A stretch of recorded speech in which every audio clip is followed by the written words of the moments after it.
what I've been doing is I've been using first the Brita filter and then pouring the Brita filtered water into the zero water and using that for cooking and drinking. And I wanted to know whether that takes out the PFAS that you were speaking about, because I don't know anything about that. Mm-hmm. What you said you were doing zero water? I've never heard of that. You're going to have to tell us about that. Oh, well, Bed Bath & Beyond has both the Brita filter and the zero filtered water. That's the name of the brand. And they include a little device to measure the pollutants in the water, but I'm not sure which the chemicals are that they take out. But when I put it through first Brita, then that takes out some of it. And I measure it before I put it in and after I put it through the filter. And then I measure it again, the same water before it goes into the zero pitcher and then after. And after it's always zero, but before from the sink, it's like 6 or 7, and then it goes down to 4. When I filtered it through the Brita, it still has 4, but the same water after it comes out from the zero filter, it is 0. Okay. So when you're saying these numbers 640, these are probably a finite set of chemicals that this tool is measuring for you. Yeah.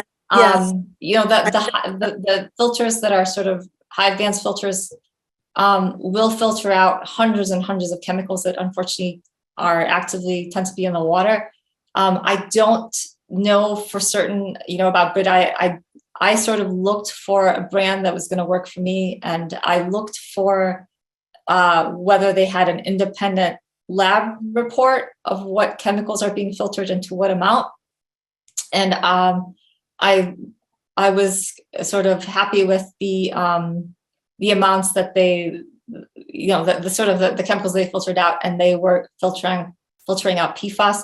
I do know that a lot of filters, conventional filters, do not filter out PFAS. You need to have certain things in the filter in order to filter out PFAS. So unfortunately, I'm sorry, I cannot answer your question any more than that, but you might want to start with the Brita website or the Zero Water website and see what they have to say, what kind of independent testing results they're offering there. That's good advice. Thank you for that, Joanna. And so at this point, I don't have any more hands. I've got more questions myself, but just want to remind our audience again, a great opportunity to have an intimate Q&A session here with Joanna. And I see some more hands. That's great. And everybody, again, you can click on your reactions tab and click on raise hand, and we'll have you here with your question as well. And so let's go to George. George, welcome. Yes. Can you hear me?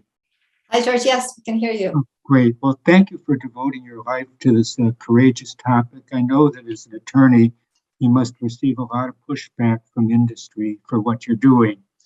Can you give us the name of the air filter that works for you, as well as the water filter that you use? Yeah, let's see if I can remember them all. We live in wildfire country, and which in August, September, we have just terrible air quality. I mean, we have to sort of pretty much tape ourselves in the house. So we have 3 filters. There are actually 3 different filters. And I feel like I might not be able to, they all have kind of these names that are so nondescript. One is, I know, IQ Air. There's another one that's out of Switzerland that filters out, has these chemical canisters that filters out chemicals. My husband chose one that was particular for fire as well. So we have very different air filters kind of for different purposes in our house. So we definitely searched around a little bit and got things that were a little bit more expensive. And I'm sorry that I don't have all of the names of them, but there are a number of really good products out in the market, but it's worthwhile taking the time to look around. On the water, I actually ended up looking through, because I was getting the grounding mat from Dr. Laura Conover, Intuition Physician, that's her website. She posted that she started selling a water filter, which is, she's not making it. She sort of curated one from what's available. it's a company that recently changed its name, but it's been around a few decades. And they just, they've sort of figured it out. So I just went to her website. That's where I started. But then I went to looked at their independent testing results and looked around a little bit more and decided that that was going to work for me. So people use, somebody posted in the chat. I think I am going to look at the chat because people are giving some comments there. So somebody posted about reverse osmosis. I've heard that there's a little bit of issues with when you do reverse osmosis and things like that, is that you literally don't have any more minerals in the water. And somehow that's hard on your body. There's theories about this. But if you are super filtering out your water, it might be worthwhile to buy a glass bottle of trace minerals or something like that, or magnesium, and just put a drop in. You don't even have to put the whole dose they recommend, but just put a drop in to remineralize your water. Supposedly the filter that I'm getting that's through Laura Conover, Dr. Laura Conover, is able to leave minerals in the water, which is something I've never really heard of. So I'm still skeptical, but I'll see, I'll see how that works. I think with everything, people make claims and it's still a buyer beware world. But I am so far I've been using other filters and putting a little bit of minerals in the water because I'm guessing that it filters everything out. Okay. I'm just going to stop. I just wanted to look at what people are writing, if there's any other comments here. Oh, yeah. Okay. Yeah, very good point. I think there was somebody asking about aluminum and, even aluminum cans and beans and sodas, is that you are getting aluminum because it's in an aluminum container. You are going to get trace amounts of aluminum every time you drink a soda or eat something out of a can. So another reason to go with glass or go with bulk products as well. Let's see, somebody asked about what's good for cleaning your teeth. Again, you can use just a pinch of baking soda with water. You can add just a little bit of activated charcoal. Some people just use or herbs, a little bit of ginger. There's a lot of very good natural toothpaste out there. There's now tooth powders and things like that. So there's a lot of options out there. Sometimes people do the teeth pulling stuff, which is swishing a combination of oil and water in there. Things that you can do to improve your teeth in general is chew on sage.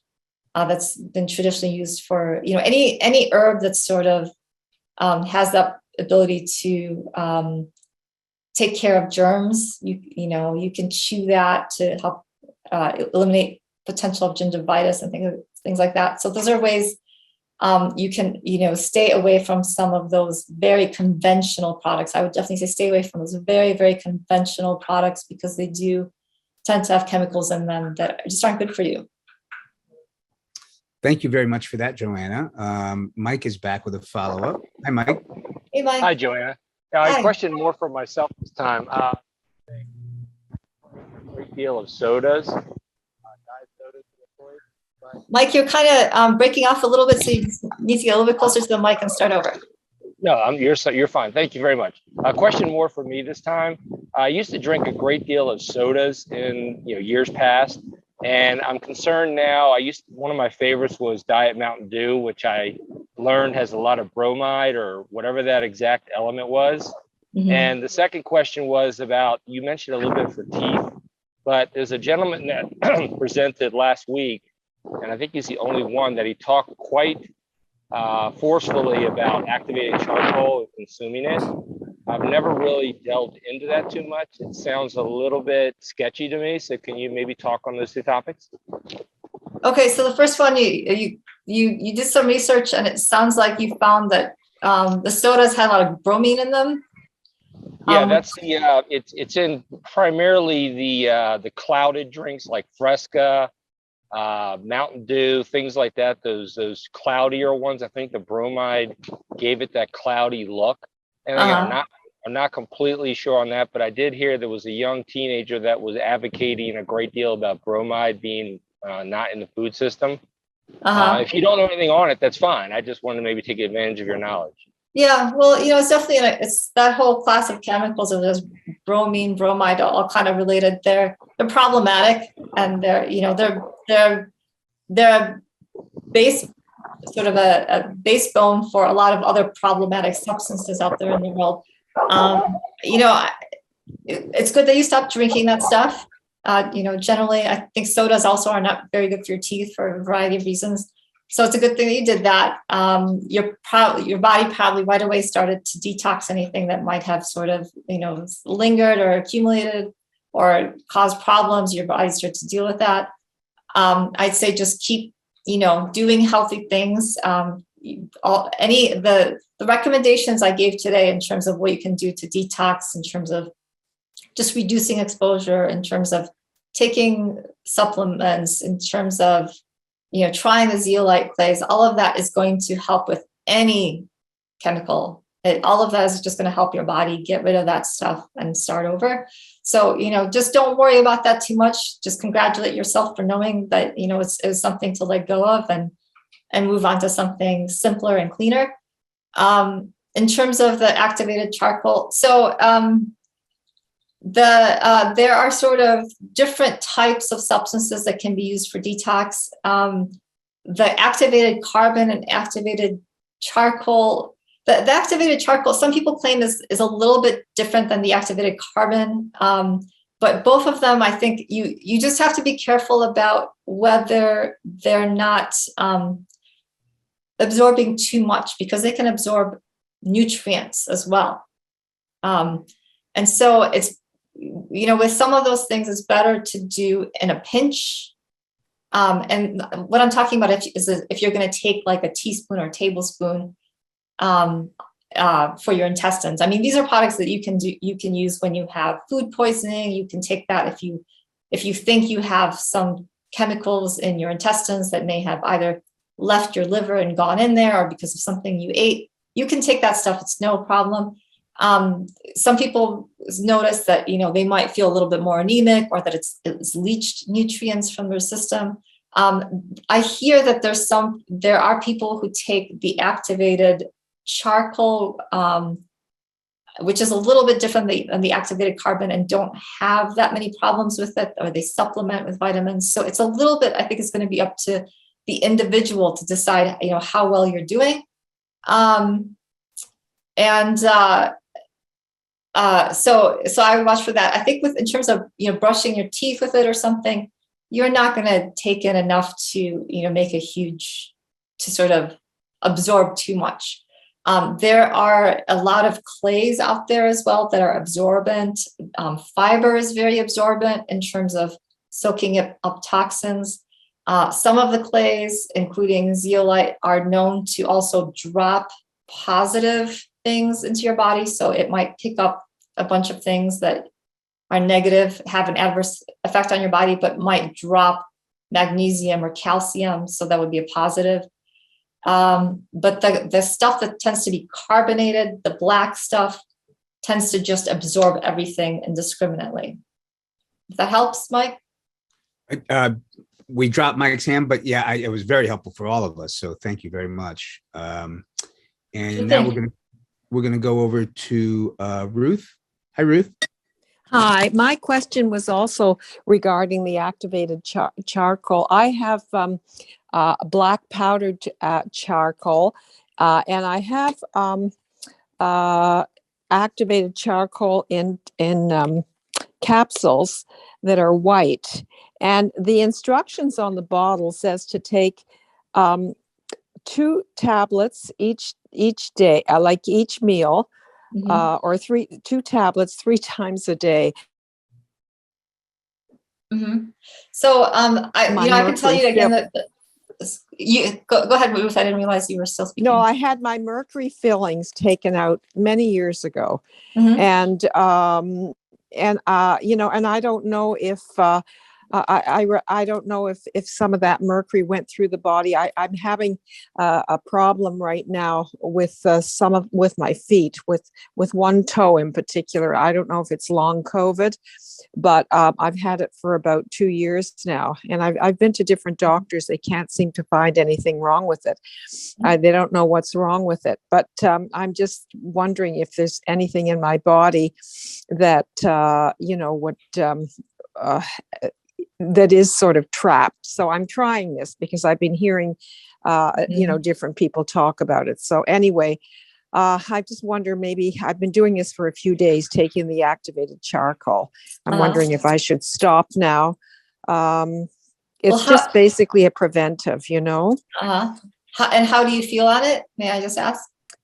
I don't know. I'm taking so many things. I'm not sure. It doesn't seem to be bothering me, but the toe is still, very painful. Yeah. And the foot altogether. Yeah. So, So it doesn't. Yeah. Go ahead. I can only speak on like personal experiences and then what I've heard. Again, the dark charcoal tends to just absorb everything indiscriminately. So if you take a lot of that, you might find you're not getting enough nutrients from your food. That activated charcoal and the white pills, it sounds like what I went through this whole process and now found a specialist who's extremely expensive, but extremely helpful. She sends me a lot of information, and she did send me some information about that type of product and said that the feedback from her other patients is that it's helpful for them. But again, I think it's going to be different from everybody. I found if I have something going on, like when I had inflammation in the joint, spraying the zeolite directly or soaking in zeolite or in a bentonite clay or any type of clays was helpful, as well as Epsom salts, which is magnesium. So you might want to try directly taking your toe and soaking it. I also had long-term COVID symptoms, and I found I got benefit from doing the recommendations that I gave, including the zeolite. But I understand that, it's both, you sort of have to, you are, unfortunately, you're going to be in a position where you just have to try and see how you feel. But all I can say is things that help me. That's excellent. Thank you so much for that, Joanna. And let's go back to Kaylee has another follow-up. Welcome. Thank you very much. 2 questions, actually. One is, Ben, for you. Will the information that is gleaned from all this be included in the replays? Because there's so many Q&A answers from all these wonderful people that have such valuable information. So if you don't know, anyway, my vote is please do include it. and Joanna, do you have any idea why glass has been dropped from our recycling list? Metals and plastic still can be recycled, but here in Nassau County, Long Island, they've dropped the recycling of glass, and I want to know why. Do you have any idea? Idea? I'm sorry to hear that, Kelly. I'm on the very other side of the coast, and I have no idea. Oh, and I have no idea why glass would have been dropped from the recycling list. But if you have, one thing that I just will put a plug in is that I do save glass containers and reuse them for my own concoctions. So, and I use them as storage for leftovers instead of plastic stuff. So that's all I can offer. But I'm really sorry to hear that for some reason they're not recycling glass right now. Yeah, thank you very much for that. I'm with her in that same county and see the same thing, and it's something awry there. And Mike has another follow-up. Welcome back, Mike. Hi. Well, thank you very much. Question: since we were talking about some of the detox stuff and activated charcoal, what about some of the other things that we've learned in the past, some other conferences about chlorella, seaweed, and what was the other one? Blue green algae type of products that supposedly help get some of the heavy metals and other toxins. Are those effective in any way? Yeah, those are all helpful. Yeah, I really wanted to highlight the zeolite because it is a very it safely encapsulates things and they help them travel out of your body safely without being reabsorbed. So that's why I highlighted that one, and I really wanted to highlight vitamins and minerals, but that can include stuff like algae, which in my view is a supplement. because those provide the building blocks to help your body detox. So yeah, all of those are great.